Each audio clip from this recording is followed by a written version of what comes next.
Iran और America जंग के काउंटडाउन शुरू हो चुके हैं। अमेरिका किसी भी वक्त ईरान पर हमला बोल सकता है, लेकिन इन सब के बीच ट्रंप यानी अमेरिका ने एक और नया दुश्मन, या यूं कहें दोस्त जो अब दुश्मन बन गया है, पैदा कर दिया है। ब्रिटेन से अमेरिका की तनातनी शुरू हो गई है। किन मुद्दों को लेकर ब्रिटेन से अमेरिका की तनातनी है? आखिर क्यों ट्रंप एक के बाद एक अपने करीबी दोस्तों को दुश्मन बनाए जा रहे हैं? आखिर किस नीति पर ट्रंप काम कर रहे हैं? इन्हीं सब मुद्दों को लेकर आज वर्ल्ड वॉरियर में चर्चा करेंगे। हमारे साथ हैं सचिन जी। क्यों आखिर ट्रंप और किन मुद्दों पे ब्रिटेन से जो तनातनी अभी जो शुरू होगी, किस मुद्दे को लेकर हो रही है?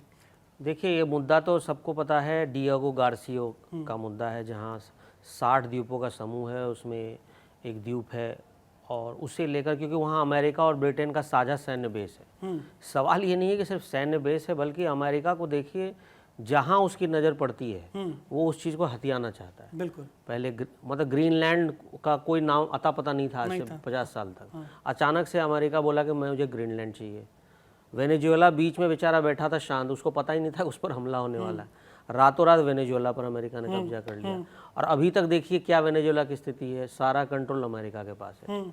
अब जो मॉरिशस में डिएगो गार्सिया है और वहाँ पे जो इनका सैन्य बेस है, वहाँ ब्रिटेन और अमेरिका के दोनों का सैन्य बेस है। अमेरिका का कहना है कि जो ये सैन्य बेस है वो हमारे पास ही रहे। मॉरिशस का कहना है कि ये सैन्य बेस हमें दे दो, क्योंकि वो उनका था। 1960 के दशक की बात है जब ब्रिटेन के कब्जे में था ये। वहाँ के जो लोकल लोग हैं चागोस, इनको मार के भगा दिया और इन्होंने कब्जा कर लिया। अब देखिए 1966 में इन्होंने वहाँ सैन्य बेस वो डेवलप कर लिया था और 68 में मॉरिशस आज़ाद हो गया। सवाल यहाँ से खड़ा होने लगा कि भाई चागोसियन बोलेगा हम कहाँ जाएं? तो इन्होंने बोला कि ठीक है, तुम सोवरेनिटी ले लो मॉरिशस को।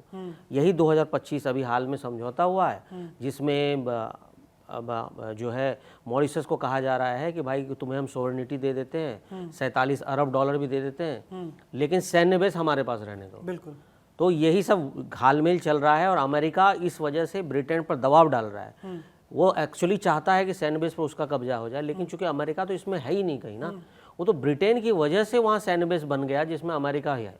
लेकिन देखिए, अब जो आपने जब ईरान की बात कही, तो ईरान में हाल में अगर हमला होता है तो अमेरिका इसी सैन्य बेस का इस्तेमाल करेगा, जैसे अफगानिस्तान और इराक वॉर में उसने किया था। तो यही सब वजह है कि अमेरिका चाह रहा है कि किसी तरह मॉरिशस में भी उसकी धांधली चल जाए और ब्रिटेन पर दबाव डाल रहा है वो। मतलब ये ऐसे इसको माना जाए कि नाटो जो है, हाँ बिल्कुल बिल्कुल अब टूट फूट गया है और उसमें सिर्फ ट्रंप का बॉसिज्म चल रहा है।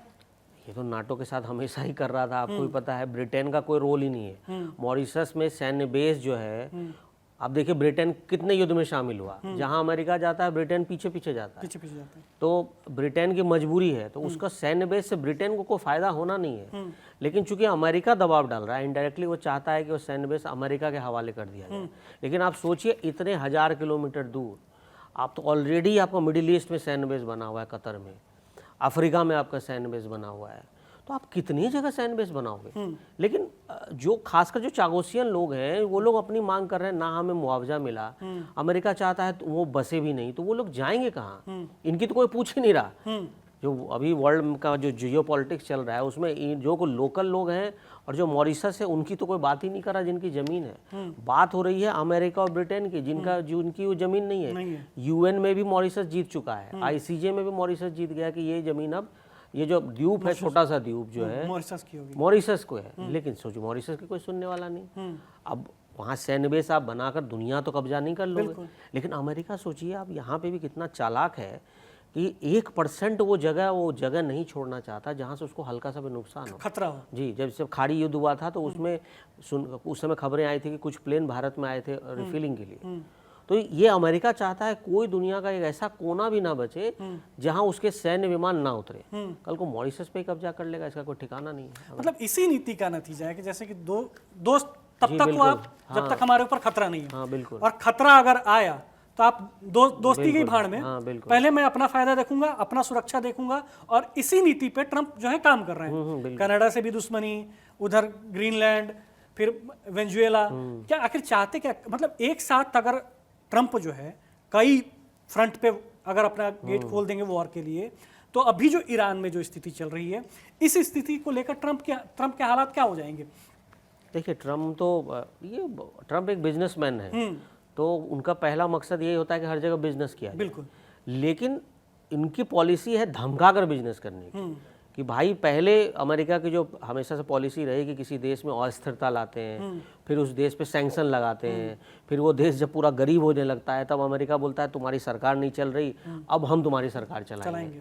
तो ये पॉलिसी जो ट्रम्प हर जगह लागू कर रहे हैं, ईरान में उनका नहीं चल पा रहा। लेकिन आप समझिए जो अभी जंगी हालात जो हैं, जैसे कि इनके जो लिंकन इनका समंदर में घूम रहा है ईरान पर हमला करने के लिए, ईरान और रूस मिलकर युद्धाभ्यास कर रहे हैं, तो ये तो जंग वाले हालात हैं ही। बस एक प्लेन उड़ेगा और बम गिरा देगा। लेकिन इस बार मुझे नहीं लगता कि ईरान शांत रहने वाला है। आपको भी लग रहा होगा कि ईरान इस बार नहीं शांत बैठेगा, क्योंकि इस बार ईरान के लिए करो या मरो वाली हालत है। पिछली बार इन्होंने ईरान को जितने जख्म दिए हैं, इस बार ईरान अगर नहीं उनको विरोध करता है तो समझिए ईरान का सफाया हो जाएगा। खासकर खामनेई, उनकी तो जगह ही नहीं बचेगी। तो एक तरह से पूरी दुनिया ये चीज़ देख रही है कि जहाँ जहाँ अमेरिका के नज़र पड़ी है उसको उसने बर्बाद कर दिया। और खासकर सबसे बड़ी बात तो आप ही ने कही कि जो इनके दोस्त हैं उन्हीं को अमेरिका भाव नहीं दे रहा। ब्रिटेन इसका दोस्त, नीदरलैंड्स इनके दोस्त, सारे तो इनके नेटो के दोस्त हैं, और इन्हीं पर अमेरिका धौंस जमा रहा है कि भाई तुम मेरे हिसाब से करो, नहीं तो पैसे नहीं दूंगा। भाई तो अमेरिका की धमकी कब तक चलेगी ये सब? ये तो बड़ा सवाल है, सोचना पड़ेगा दुनिया को। नहीं तो ये बड़ा अजीब है रणनीति ट्रम्प की। वो पर्ची फाड़ते हैं। हाँ, बिल्कुल सही कहा। वो पर्ची फाड़ते हैं कि ये लीजिए आपकी पर्ची, ये रही आपकी पर्ची, ये रही आपकी पर्ची, ये जमीन मेरा, बिल्कुल मैं रखूंगा अपने पास, ये आपकी जमीन है, यहाँ पे मुझे खतरा महसूस हो रहा है, ये जमीन। तो ये सब कब तक चलेगा भाई? ट्रम्प का बॉसिज्म आखिर कब तक चलेगा? जब तक ट्रम्प है, नहीं तो अमेरिका में कोई भी नया आएगा राष्ट्रपति वो यही करेगा। यूक्रेन में देखिए क्या किया। यूक्रेन को रूस बोलता है कि मैं बनाऊंगा, अमेरिका बोलता है मैं बनाऊंगा। अच्छा, कहा ये भी तो जा रहा है कि अगर इन फ्यूचर, अभी तो कम एग्रेसिव हैं ट्रम्प, आने वाले समय में जब चुनाव के और टाइम आएंगे, उसके एक साल पहले ट्रम्प और खतरनाक एग्रेसिव हो जाएंगे। देखिए, ये तो इतिहास रहा है अमेरिका का। हर राष्ट्रपति ने खुद को बचाने के लिए किसी ना किसी देश को बर्बाद कर दिया। इराक बर्बाद हुआ, अफगानिस्तान बर्बाद हुआ, ये तो इनकी इतिहास रहा है। तो ट्रम्प के लिए भी कोई एक देश रह सकता है, चाहे ईरान हो या मान लीजिए ग्रीनलैंड ही रहो।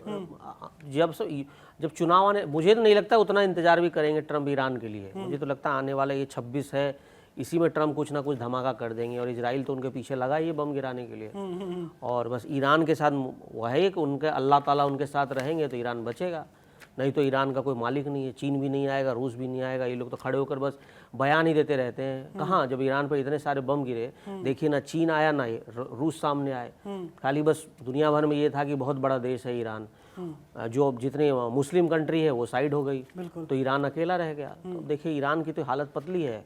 और ट्रम्प जो चाह रहे हैं, मुझे लगता है वो ईरान में इस साल कर ही दिखाएंगे। तभी ये भी तो कहना होगा कि अगर मान लीजिए बाकी नाटो के बाकी देश जब इस तरह से वो कर रहे हैं ट्रम्प, तो नाखुश तो हैं ही बाकी। हाँ बिल्कुल, हाँ। तो नाखुश हैं ही। और हो सकता है कि क्या ऐसा हो सकता है कि वो सब मिलके ट्रम्प के खिलाफ हो जाए? क्या आपको लगता है कि ऐसा हो पाए? मतलब अमेरिका जितनी बड़ी महाशक्ति आज के समय है, सिर्फ महाशक्ति नहीं, मतलब पैसों के मामले में भी देखिए, मतलब उसी के बदौलत से पूरी दुनिया की अर्थव्यवस्था चल रही है। अमेरिका के शेयर गिरते हैं तो पूरी दुनिया हिलने लगती है। तो इस हालत में नाटो की तो हालत, नाटो सबसे बड़ा देश है, सबसे बड़ा समूह, चाहे $1 ट्रिलियन ही हो जाए, लेकिन अमेरिका एक सिंगल महाशक्ति है। इस बात को आज कोई नकार नहीं सकता। बिल्कुल, हाँ। आप चाहे कितना भी बोल दें कि हम बम गिरा देंगे, ये कर देंगे, लेकिन अमेरिका महान शक्ति है और इस बात को मानना पड़ेगा। आने वाले 50 साल में क्या होता है ये नहीं पता, जियोपॉलिटिक्स क्या चेंज होगी, लेकिन अभी तो फिलहाल वो है। और अमेरिका जैसी स्थिति है, वो तो एक पैसे देना बंद कर देगा तो सबकी पूरी दुनिया की हालत खराब हो जाएगी। और लड़ेगा कौन अमेरिका से? अमेरिका के कभी सैनिक तो कहीं लड़ने नहीं जाते। उनके तो विमान ही इतने बड़े बड़े हैं कि उनको कहीं जाने की जरूरत नहीं है। ड्रोन जाकर तबाही मचा आता है। उनके B-2 बॉम्बर्स हैं, देखिए किसके पास है? चाइना के पास है, वो भी बाहर नहीं निकाल पाया। 4 B-2 बॉम्बर निकाल देगा तो पूरे देश तबाह कर आ जाएगा एक बार में, पूरी दुनिया का चक्कर लगा लेते हैं। तो है तो अमेरिका महाशक्ति, ये बात तो माननी पड़ेगी आपको। नेटो पूरा मिल भी जाए तो देखिए ना, यूक्रेन तो नहीं बचा पाया नेटो। अभी तक तो नहीं। हाँ, तब इन्हीं के कहने पर यूक्रेन बर्बाद हुआ। बिल्कुल बिल्कुल। देखिए, तो ये जो है जियोपॉलिटिक्स, ट्रम्प जो है हर किसी को धमका रहे हैं, हर किसी से तानातनी कर रहे हैं। ब्रिटेन से भी अभी नया फिर से एक जगह के लिए तानातनी हो गई है। ईरान पर हमला करना चाहते हैं, अब कब होगा? कहा तो ये भी जा रहा है कि आने वाले 22 तारीख को हमला कर देंगे। बाकी इधर तानातनी जारी ही है, एक साथ कई फ्रंट वॉर के खोले हुए हैं ट्रंप। आगे ट्रंप क्या करेंगे हम वर्ल्ड वॉरियर में चर्चा करते ही रहते हैं, आपको बताते ही रहते हैं। वर्ल्ड वॉरियर का आप प्यार दीजिए, कड़क को सब्सक्राइब कर लीजिए। धन्यवाद।